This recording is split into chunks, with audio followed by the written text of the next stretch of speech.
dans un site e-commerce, on va dire, le cas usuel, c'est la vente, entre guillemets, d'un produit ou d'un service en one shot, en une fois.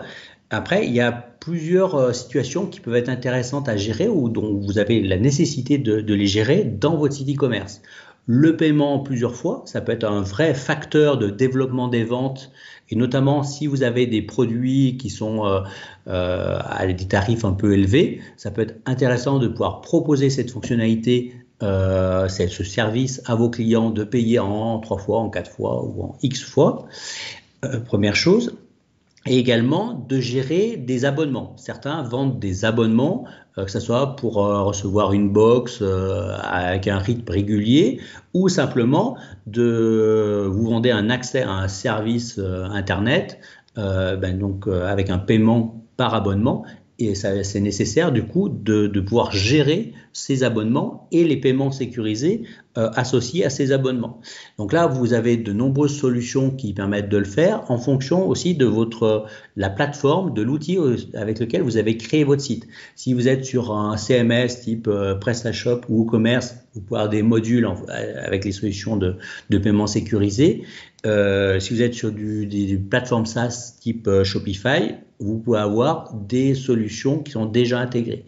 Donc, si on prend l'exemple de WooCommerce, vous avez des modules, par exemple, qui permettent de payer en plusieurs fois. Alors, donc, dans WooCommerce, il faut intégrer le module et le connecter. Par exemple, vous avez Partial.ly qui permet de gérer du paiement en plusieurs fois.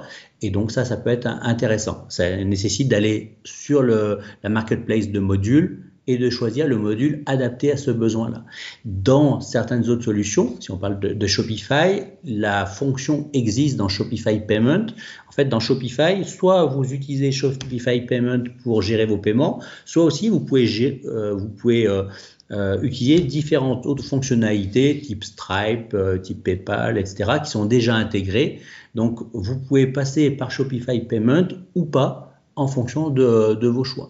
Donc, ça, c'est un point qui est hyper important, c'est que pour gérer des abonnements, des paiements plusieurs fois, si c'est un de vos besoins, il faut bien analyser les solutions pour être sûr, parce que toutes ne le permettent pas, et notamment sur la partie abonnement et frais récurrents, et en sachant que vous, l'idée, c'est bien que le client paye par exemple mensuellement, c'est bien qu'il paye le première fois, mais il faut que les mois suivants, les paiements soient bien sécurisés et que vous soyez alerté et que si jamais il y avait un non-paiement, on va dire, des échéances ultérieures.